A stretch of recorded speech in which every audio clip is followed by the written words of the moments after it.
You're good. Trot. Trot. Easy.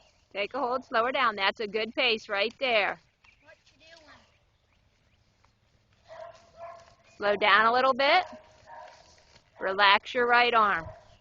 Very nice.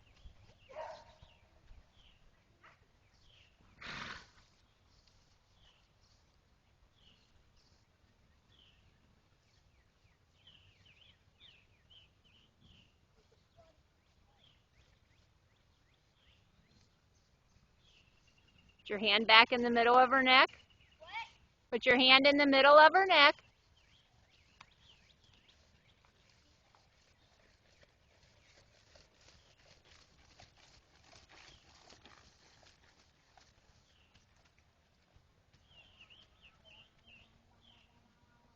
Stop and reverse. Pull back on the reins. Stop her. Back, turn her on her butt. There you go. Turn on around. Right spur.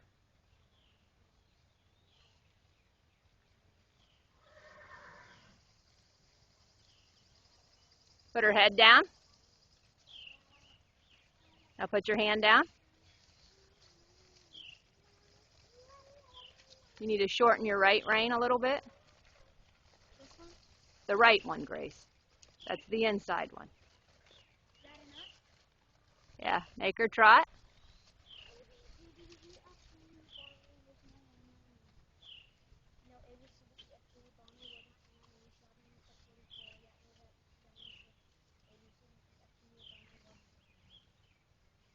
Try to put her head down a little bit. Now put your arm back down. That's a good pace.